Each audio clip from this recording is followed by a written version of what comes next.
Welcome to Swift Coaches Academy, a podcast dedicated to bringing exercise and health professionals the uncensored truth behind what it really takes to succeed in the health industry with me, your host, Zenia Wood. As an accredited exercise physiologist and the founder of Swift Coaches Academy with almost a decade of experience, I'm on a mission to transform the lives of ambitious health professionals who want more and are ready to take action to create incredible impact and financial freedom. So join me as I speak candidly with industry leaders about the struggles and successes from within the trenches through thought-provoking conversations.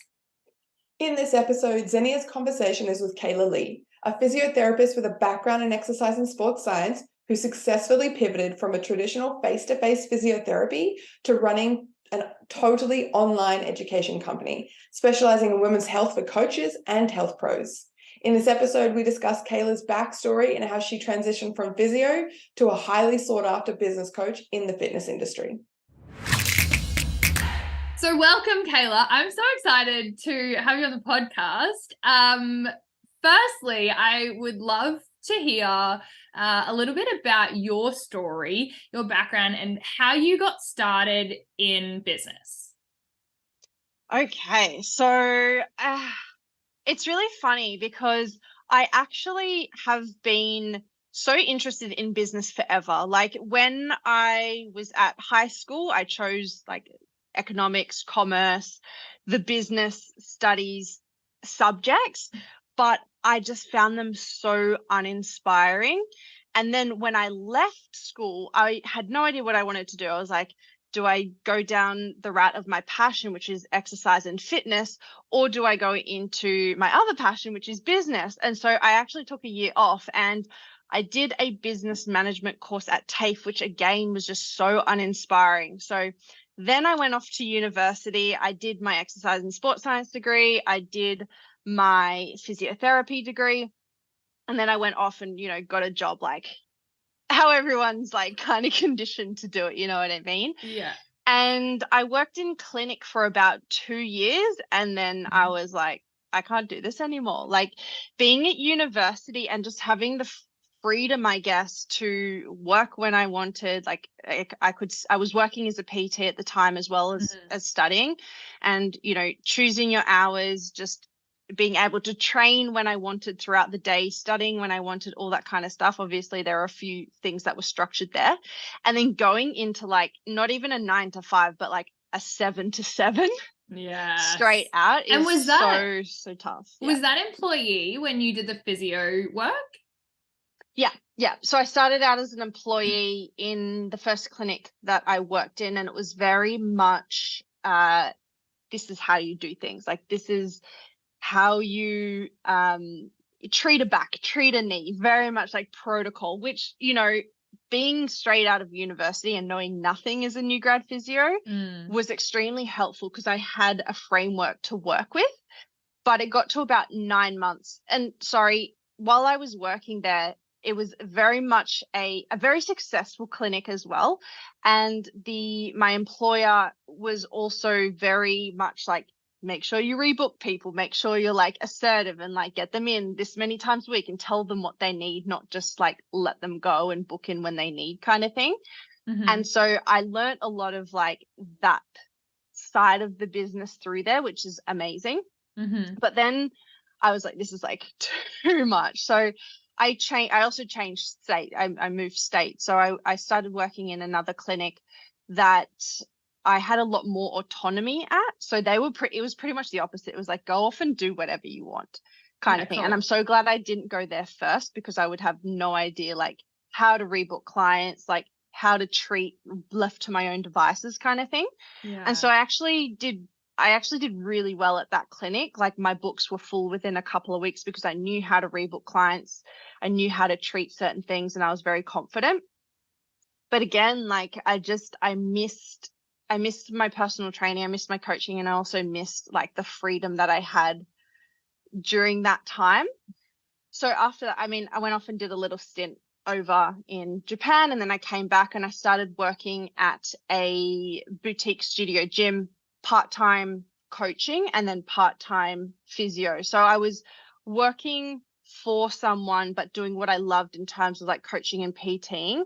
But then I also was able to run my own side of the business in terms of the physio things. Like I had my own treatment room and things like that. And so I was able to do my own books, and I absolutely loved that. And that was Body Base Babes. Is that what it's called? Yeah, Base Body Babes in Sydney. Right. Yeah, Base Body Studio. Yeah, and Base Gym for anyone who knows it, under Australian Strength Coach as well. So I learnt a lot about strength training there. Then I jet set. That was about 2 years I was there for, and then I jet setted off with an ex-partner of mine, and we were working in gyms all around the world, teaching and educating coaches on anatomy and biomechanics. Then COVID hit, and so that was like our entire income that was just like gone. And so that's when I created the course, the 8-week course, AWPT University. And I wanted to make it different to what was already out there. And I wasn't really seeing much female related stuff in the industry. So I started that course, and like it absolutely did amazing, like straight out the gate. I remember you were like crushing it, like from your bedroom, like in Canada, right? Just yeah, and like during COVID, and I got like stuck in, like me and my partner broke up, and I got stuck in like this basement in Canada, and I was just running this thing, and honestly, like I just made it work. Like I got thrown into this situation where like I had left everything in Sydney, and I'd left my job, my friends, my family, and all that. And all I really had over there, like during COVID, during isolation and lockdown and things like that, was my business. And, you know, before I even started that, I didn't have an income. So I literally just had to make it work. And I think like it is a privilege for people to, for example, coaches, personal trainers, to be working in a gym and to be able to like slowly transition online. But also I feel like it does a little bit of a disservice because it doesn't actually throw you in the deep end of like, I actually have to make this work. Yeah. And I mean, diamonds are built under pressure, right? Yeah, there's no safety net really. So yeah, I guess that's how I kind of like just got thrown into this online business space as well. And it was a goal of mine for a long time. Like I was posting on social media consistently for many, many years. But yeah, that's how I got into it, I guess. Oh, yeah, it's nice to hear, because like I know obviously like little bits of that story. Like I remember how we met is a little bit like abnormal, but I think relevant to tell. It's like obviously we both knew Alicia Gowans, and you know I coach her, and you've obviously done some work with her as well. And then I just remember that you were looking to do some of your AWPT stuff in terms of like weekend courses. And I think I just reached out to you and I was like, hey, do you have a place in Brisbane to do your course at? Or we communicated somehow. And then it was like, I don't know, like one phone call, and I was like, okay, I'll pick you up at the airport. Like never met this person on the internet before in my life. Like just had a referral from a friend. I was like, come stay at my house. It was amazing. It was so good, and we just got along so well. And I just think it's just like that like-mindedness, you know, women in business, very driven, fitness, all that kind of thing. And yeah, it was just super comfortable from the get-go, and we had some amazing conversations over that weekend, I think it was. Yeah. So yeah, I'm super grateful for that. Oh, no, my pleasure. And like to have you in our facility and running that course. And like, I still see sometimes like on your AWPT, I was like, oh, hey, that's my gym, like in the background. Yes, we have a photographer. Yeah, no, I think that was great. But one thing that I wanted to ask you is, what do you feel it has been your biggest success in business for you, and why? Ooh, that's a hard one. Biggest success. I mean, don't you've done even a lot know. of things, like to summarize, right? For people who don't know you, like you Yeah. literally like created this business from absolutely nothing, like in the corner, $0 from a basement. And now you have, I don't even know how many people you have behind the scenes, but I know that, you know, like the Kayla Lee show can't run without like all of your team that supports you, and, you know, the partnerships you've created, and I have goosebumps talking about this. It's not even my business, but like, there's a lot that's been going on. Yeah, I guess what are you most proud of? I got goosebumps now too. It's so funny, like when someone says it like that to you, like you kind of just run your day to day and you're in the day to day and you're like, oh yeah, like at the very start, I remember when people were signing up to the course and they just kept signing up, I was like, what the hell is going on? But it felt very like, it felt like it just flowed, and it felt like it was just like this natural kind of progression, which I felt a lot throughout my life in terms of, you know, I said to you, I tried out the business thing and it didn't work. And then I went into, you know, doing what I love with physio and fitness, and that kind of all just flowed into everything. And when I was working in the clinic, like that was actually a place that I did my student placement. And then the clinic after was like best friends of the clinic owner in Sydney. So he referred me in Melbourne because he was from Melbourne, and it just all flowed. So I'm going to say that the biggest success I feel would be my recent pivot, because I feel like it's a huge step in terms of doing something very outside my comfort zone, and something that I knew a lot of people might not understand. Because you know, when you're on social media and you portray yourself in a certain way, and you know, fitness and nutrition and like all that kind of stuff, health has always been my avenue. And then doing this huge rebrand of my personal page is like very scary, because it's people have to see you in a different way. And I knew that there were going to be, you know, people who, you know, would message me and be like, where's the fitness content? And like, I miss like the old page. And like, I knew people would unfollow because that's not what they originally followed me for. And that's totally fine, right? Like, no, yeah, it's totally fine, because I still have the same audience. I still have the same market, which is coaches, personal trainers, health professionals. It's just in a business sense now and not in a fitness sense. So there potentially could have been a lot of people following me for my fitness content, but they wouldn't have necessarily worked with me in any kind of capacity anyway, because I don't actually cater to general population. I'm very clear on who that audience is, and so those people were probably just people who were never going to buy an AWPT course anyway, because they're not actually in the fitness industry, and were just there for the fitness content. So I understand that. I'm very self-aware of that, and so I would say like that recent thing has probably it's pushed me out of my comfort zone. I would say that's, you know, probably one of my most recent, like I'm going to say like biggest successes, just because it was something that was so different, and it took, I guess, a lot of courage to do. Yeah, no, I love that. And I mean, I've obviously messaged you privately about this, but like seeing that, like, I think it's kick-ass. And I know that, you know, the Kayla who used to be like unsure of herself in front of a camera is now like looking like a sexy hot bitch on socials. And it's awesome. It feels so natural. Like it feels so right, as when I feel like I can express a lot more. I feel like I can put a lot more of actually myself and who I am out there, rather than just be known as like a resource for education, if that kind of makes sense. I feel like I hid a lot behind the education on my page before, whereas now I'm actually just showing the person behind all of that, which is really, really vulnerable.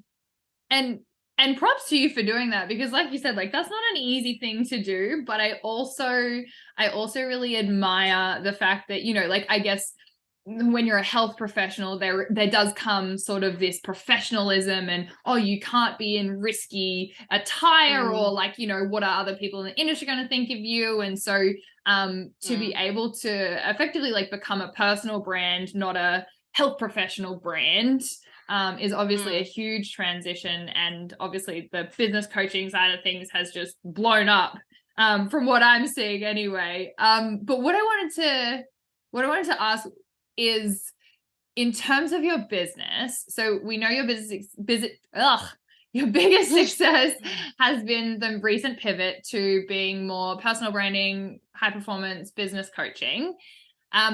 What would you say is your biggest challenge that you've had in business? And then also, I think what would be valuable for listeners is what you learned from that experience. Yeah. The biggest challenge is probably, and you probably know this as well, is working with other people and hiring a team and having people come onto your team. Working with other personalities, other nervous, like trying to find the right people to work with is probably the biggest challenge. Yeah, like I've had like contractors come on and it just hasn't worked out, but I've really tried to set like a standard for the vision. And my number one thing is that the people that are in the company have the same vision as me. Like they don't have to have the exact same vision, but they have a vision for a better future for women's health. And it is a collaborative thing. Like I know I can't do this alone. And I know that the people that come on board want to have a sense of something that's bigger than themselves as well. Cause like this is bigger than just me.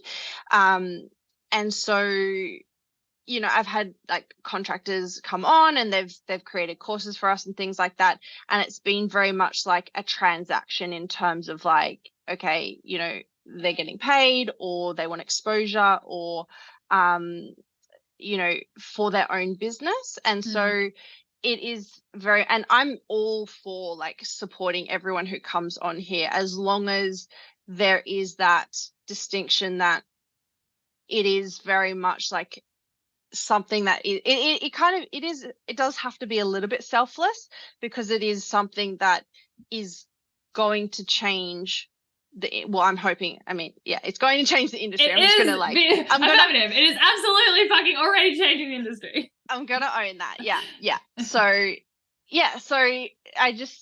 think, I guess creating relationships with people is probably it's probably been the biggest struggle so far, if I'm honest.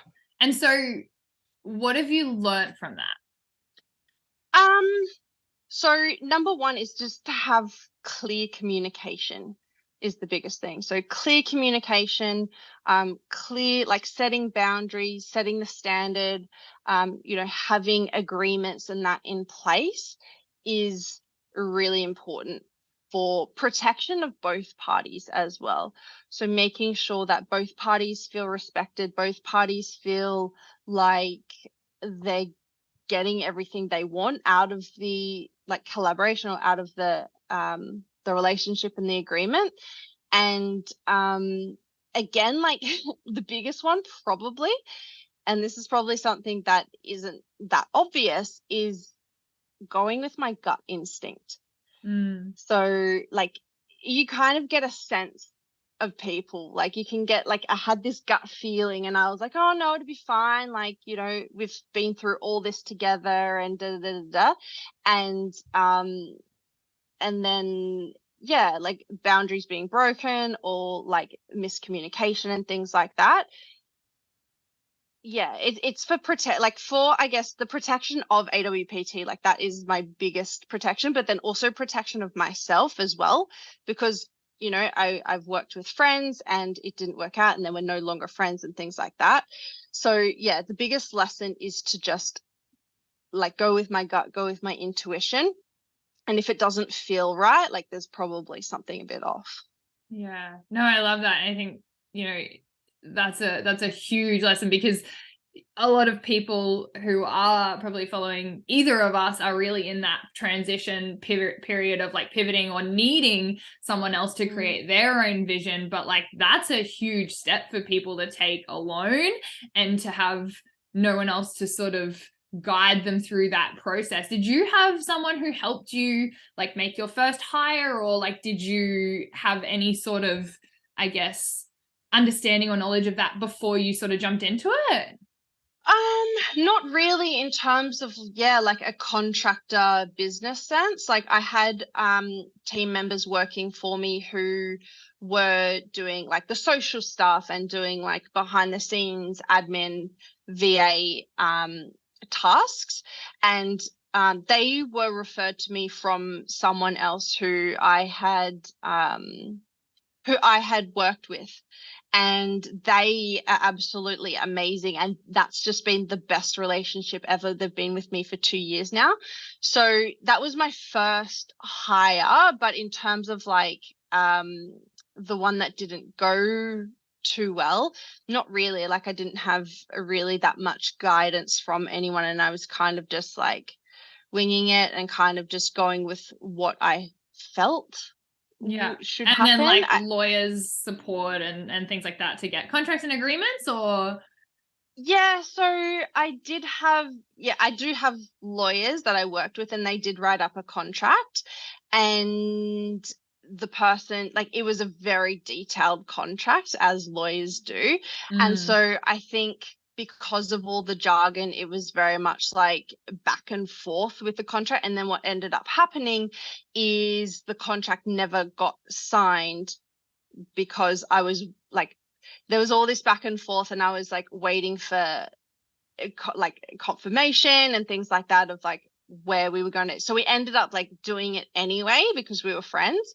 And then like our verbal agreements were broken, which, I always try to, like, I always understand, and I always try to like resolve conflict in a very understanding way. But then there's obviously like underlying things from other people in terms of them feeling a certain way about certain things, and resentment building because they didn't communicate something, and it just got out of hand. Happens. And so unfortunately, that's the way it went. And I've learnt my lesson from that, definitely. Yeah, absolutely. And so, like, obviously you started out thinking that, the traditional physio thing was like potentially where you were going to go, but always this underlying like business sense and desire for more. I'd love to hear, because I know that a lot of people who look up to you really sort of see the online space or the work from home or the glitz and glamour of all the traveling that you do. I'd love to hear a little bit about how that feels for you, and potentially like a little bit of the reality behind, I don't know, like doing podcasts in airports, or like, what has that been like? Yeah, so it is amazing, but it also has its pros and cons, obviously, like anything, right? So a big thing when you are working online is that there is no real structure. So you have to create your own structure. Whereas if you go to a 9 to 5, there is always going to be that structure for you. So figuring out structure, but then also if your goal is to have more freedom and flexibility, not trying to fill that time with things that aren't productive. So like if you feel like, you get to a space in your business where you do have all this freedom and this time, it's like, well, what do I do? It's not like freaking out and getting anxious and like doing more, because you built this freedom and you built this flexibility so that you could do the things that you wanted when you wanted. So for me, like one of my biggest reasons why was like, I just wanted to go to the gym and train whenever I wanted to. Like I did, when I was working like 7 a.m. to 7 p.m., like you're exhausted. So like it's either very early morning or it's like, it's just not going to happen, to be completely honest. Like I'm not a nighttime person. And so I just wanted to go to the gym whenever I wanted to. And I guess like the travel is amazing. Like it is amazing. Like it's amazing that I get to do whatever I want when I want, but sometimes it's also like you just crave a little bit more of that structure.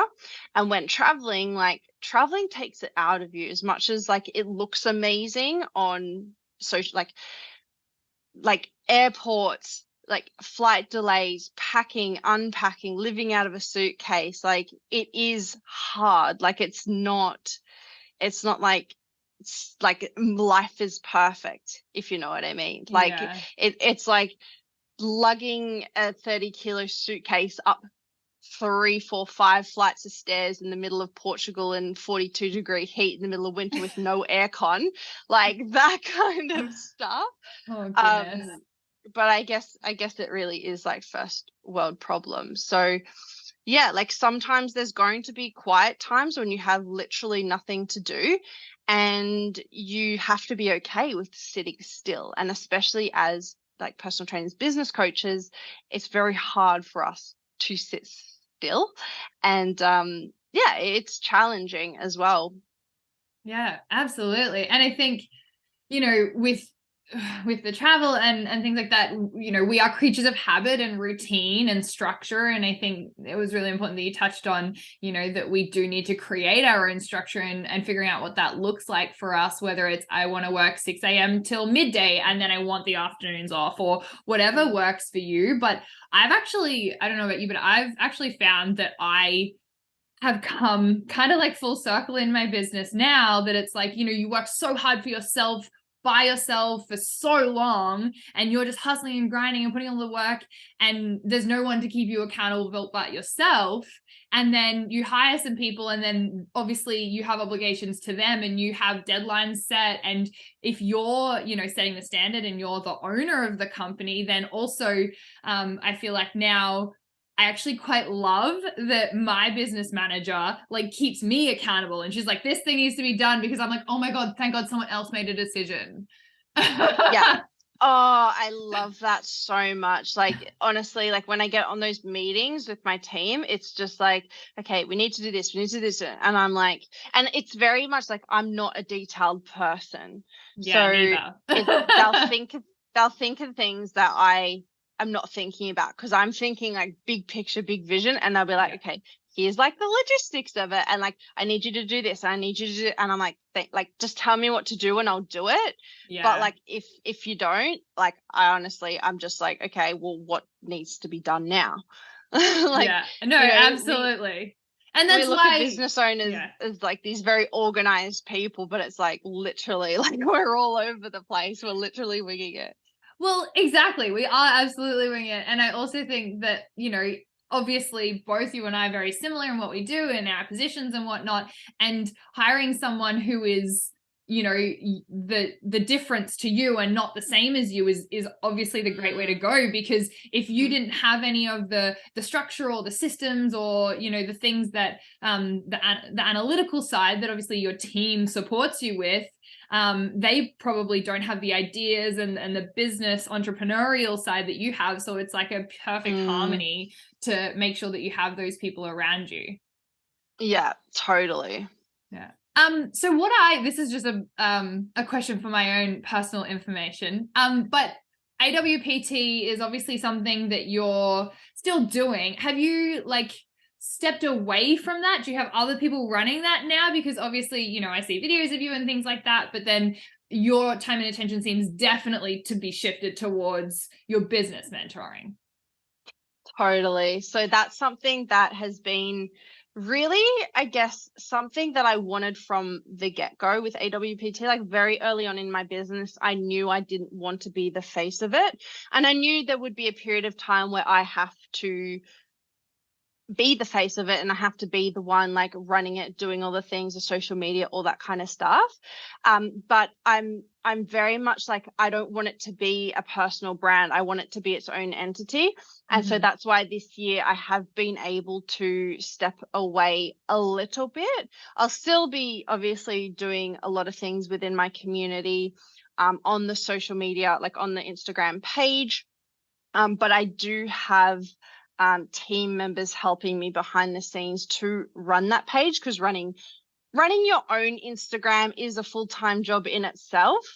So running two is like, I was crazy. literally saying this before. I'm at the same point. I was so anti setting up a new one for the Swift Coaches Academy opposed to the Movement Academy, but I was like, they're so different in terms of their audiences. And I was like, I need to have somewhere that's specific for them versus that. And similar to you, like I don't touch Swift Movement Academy's Instagram anymore, and I've taught my team over the time how to create reels and do things and reply to messages and follow people and whatever. It just feels so freeing to be like, I've created this thing, and like, how fucking cool that like in how long since you started AWPT? 2.5 years, I think.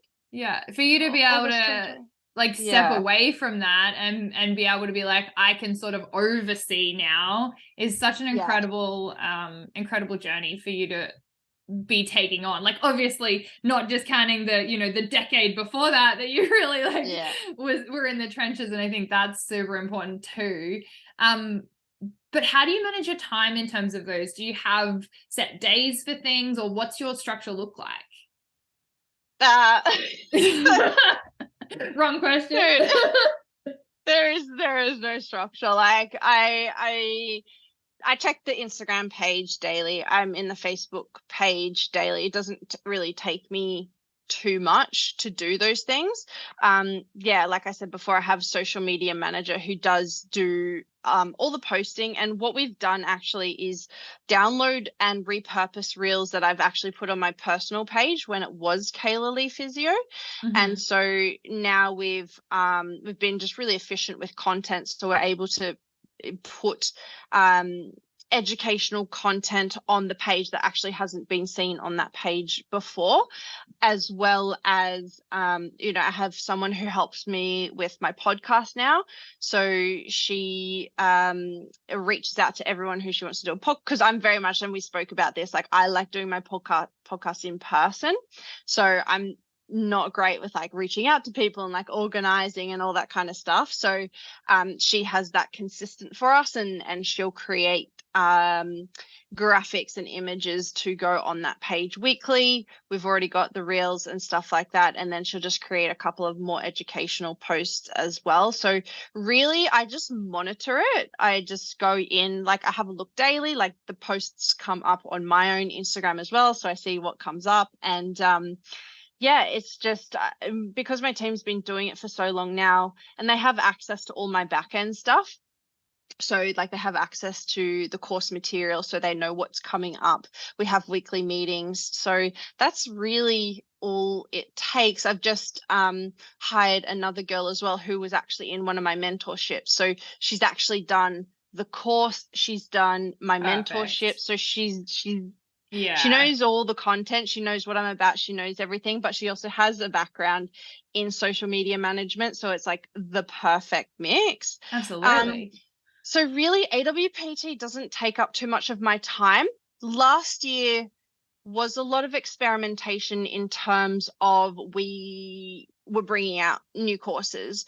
So it wasn't even a year, we started bringing out new course. What was 2022?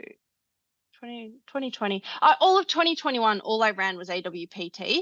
And then 2022, was when we had the first it was the menstrual cycle course was our first course, and with that it was experimentation as well, seeing like how the market responded. We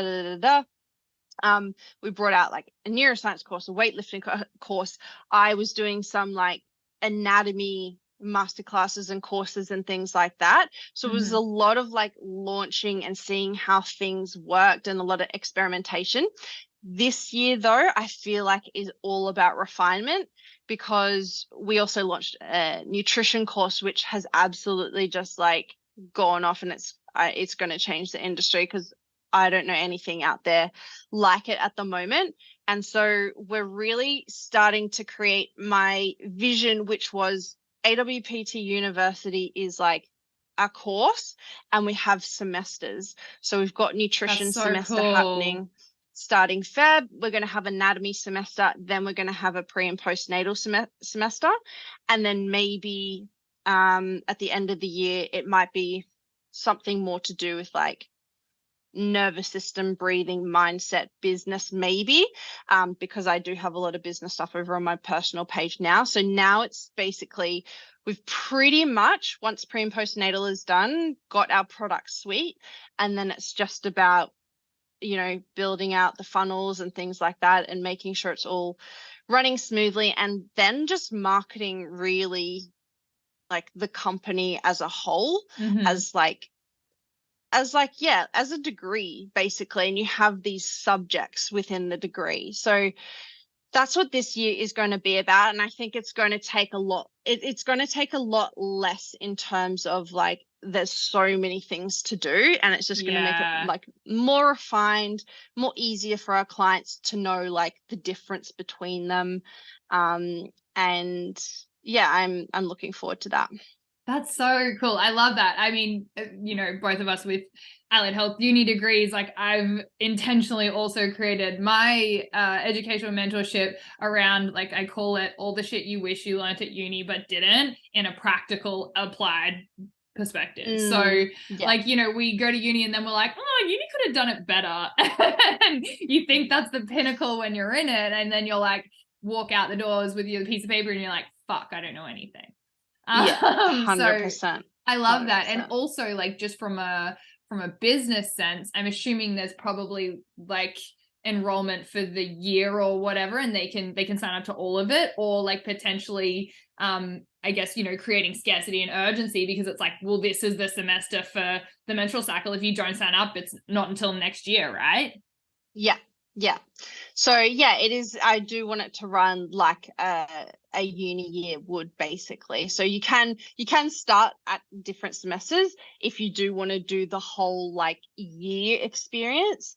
But yeah, there's very much like every kind of 3 months that there'll be an intake. So it's all very structured and it's not all over the place like last year kind of was. But that's the thing, like we create things, we grow, we create like mess and chaos, and then we do have to refine things. And I think business is kind of cyclical, as opposed to like this beautifully trajectory of like upwards inflection all the time, which is just unrealistic, right?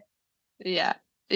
How, like, I wanted to ask you as well, like, how have you found, because you instead of rebranding your Swift Movement Academy page, you started like a completely new Coaches Academy. How has that been, like, managing both of those? Yeah, so I don't manage Swift Movement Academy. I think the challenge that we're finding is because I've always put education on there, and that's sort of where clients came to us originally. And then, obviously as I started talking about coaches education and business stuff, lots more coaches followed us. And so like hindsight 2020, I don't know if like it would have been better to start a new Swift Movement page and change that name, because I know that's what you did. And so I'm like, fuck, like maybe because a lot of the people, I'm still trying to like push them over to the other page and be like, this is where the coaches information is, just so that we're clear on our markets.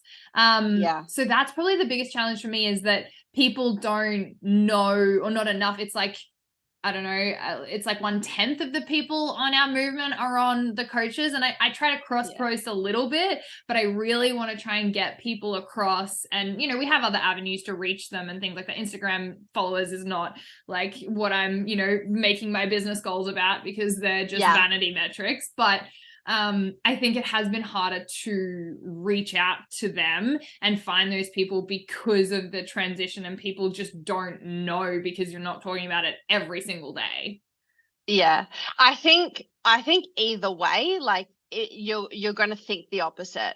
Like sometimes I'm just like, oh, maybe I should have just started a completely new business page.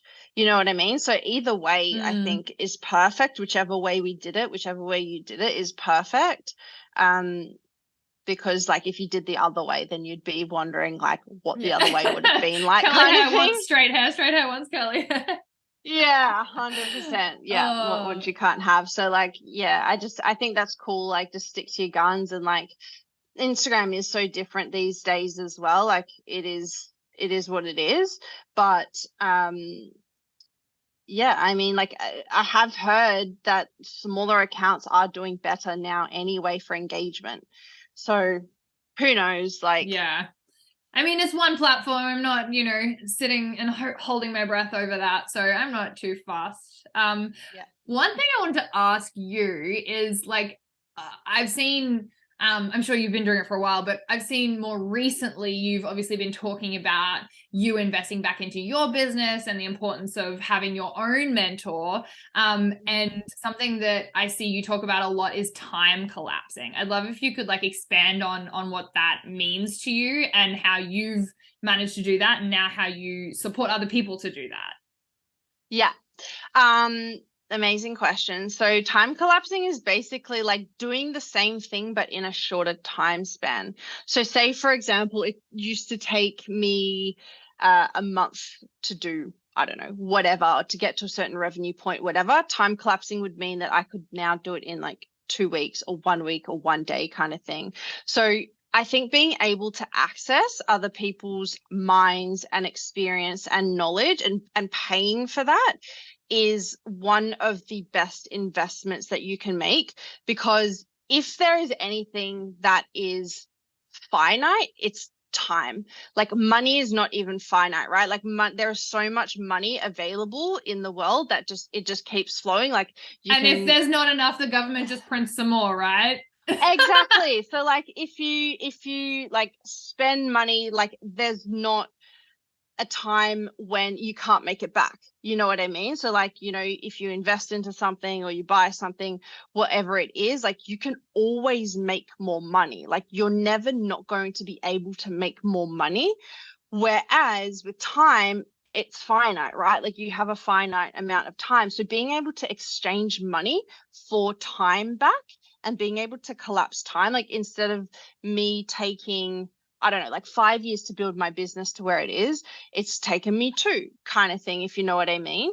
So that's basically what time collapsing is. And I think being able to, gain other people's insights and experience and just them, you know, instead of making the mistakes yourself or trying to figure things out yourself, having that insight is so valuable.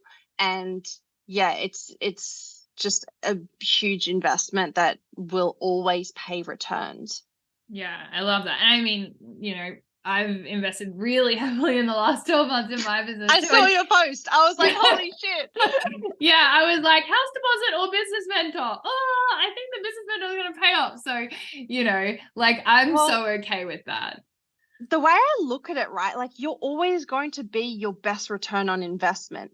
Like you might buy a house, let's say, and it appreciates by, I don't know, like $100,000, a couple of $100,000 in whatever time span it kind of is. You could reinvest that into yourself and you could make $100,000 in a month.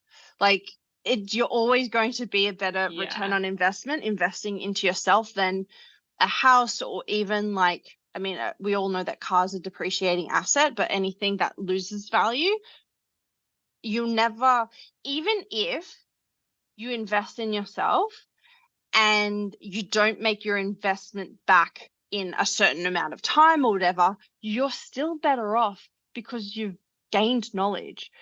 Whether it wasn't what you expected, you've still learned. Like I definitely, like the first time I invested, I think it was like 35,000. I think it was USD 35,000. And I didn't really feel like, I mean, what I learned out of that investment was how I didn't want to run my business. So I still learned, you know what I mean? Like I still gained insight, and I still gained insight into how someone else was doing it and what they were doing. And I was like, no, I don't want to do that. So it's always going to be valuable.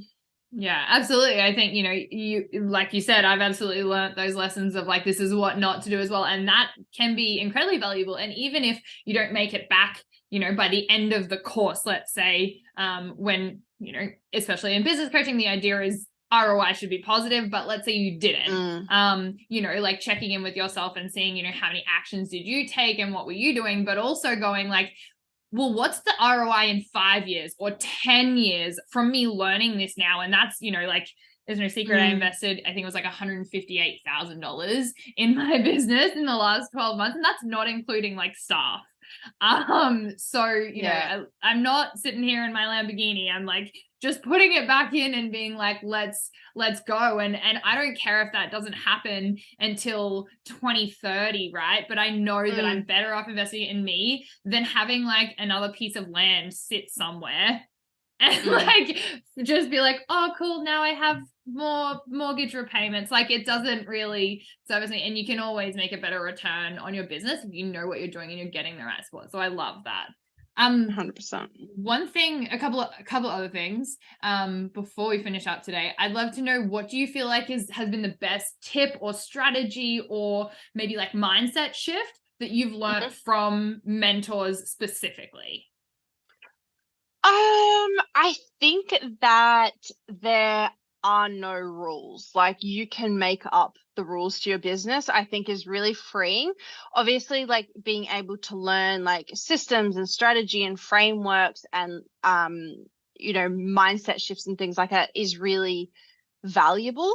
But also knowing that it is okay to do things the way that you want to do things, because you could follow the best system or strategy in the world and it's just not sustainable for you. So I think creating a business that is sustainable for you, that allows you to live the life that you want to live, is one of the most freeing things that I think I picked it up from somewhere. I don't know who exactly said that, but yeah, I think that's probably the biggest thing.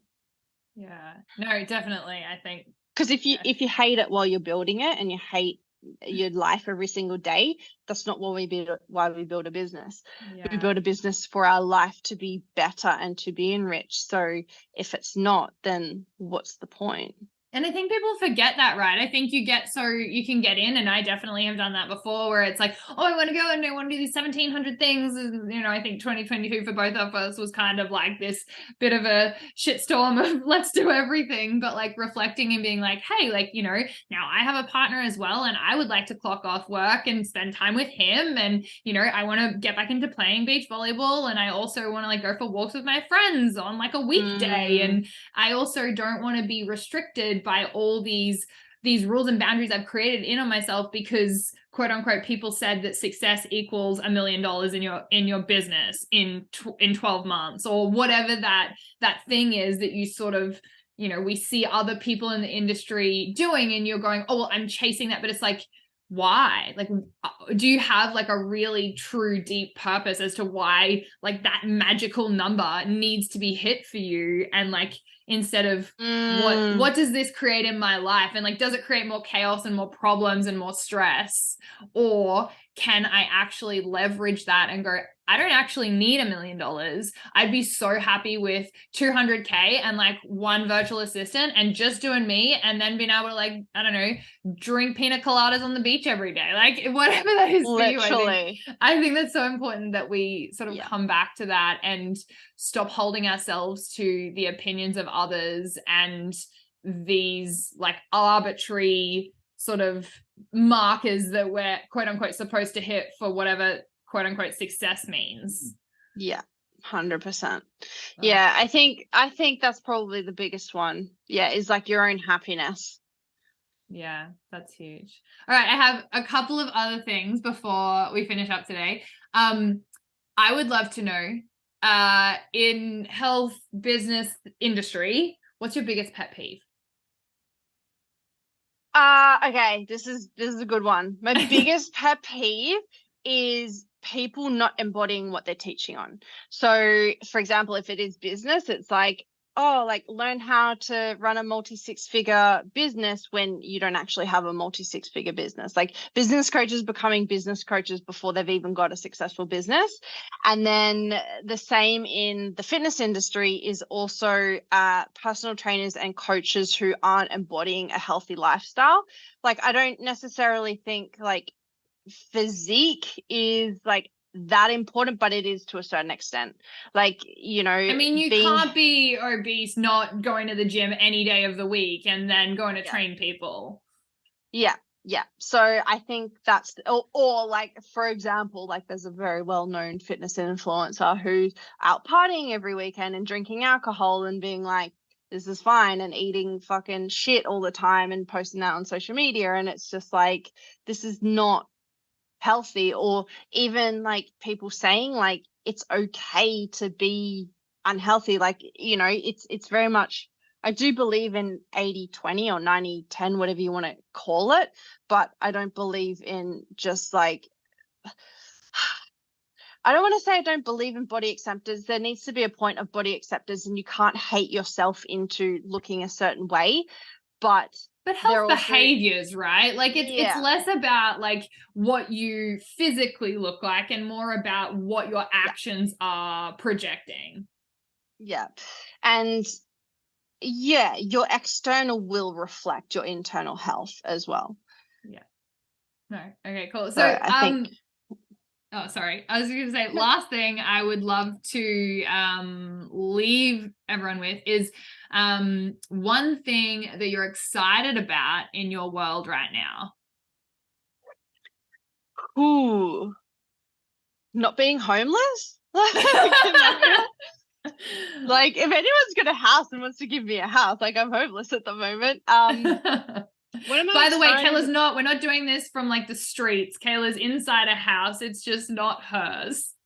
No, yes. I have a house, but someone else lives in it. So I can't live there. But yeah, I've just been like a digital nomad kind of thing, traveling around for a long period of time. And now it's proving very difficult in the rental market to get a house. So that's exciting. Or whether I just continue being that digital nomad and moving to Bali, like we were talking about off air.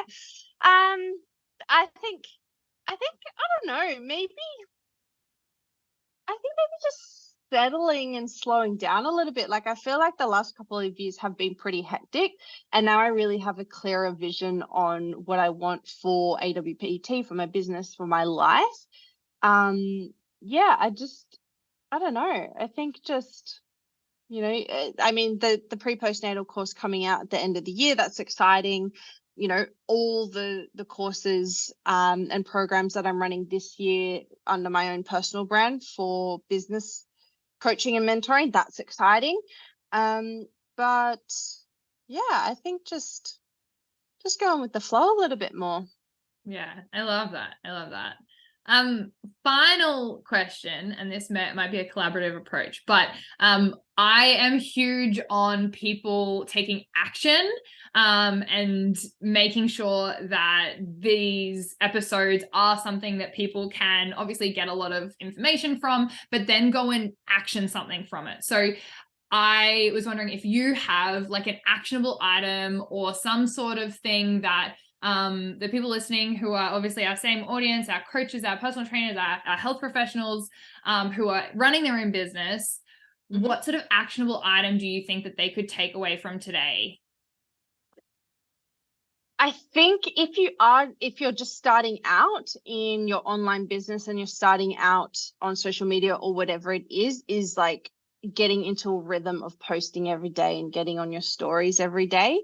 I think that is what, like, just to start, and not just to start, but just to continue. Like, if you're running a business already and you're not being consistent, like, that is the number one thing that you can do. And then, of course, hire a mentor. Absolutely.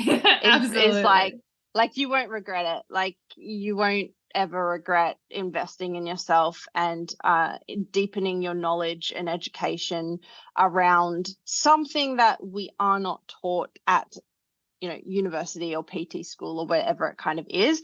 Like, yeah, even if it is education on a topic, like, just never stop learning. Like, invest in a course, invest in a book, invest in you know, just something that's going to stretch you a little bit so that you've taken a step in the right direction. I love that. I think we'll leave it with that. But just so people can find you, follow you, where can we do that? So Instagram's probably the best place. My personal page is at _Kayla Lee. I said the instead of the because it just rhymes better. And then our education page is at AWPT_university, which basically just stands for Applied Women's Physiology and Training. So those are probably the two best places. We also have a website, but we all know Insta is the place to be. Absolutely. And I'd also love to mention that we have our business mentorship for 2023 coming up for Swift Coaches Academy, which I'm super excited about.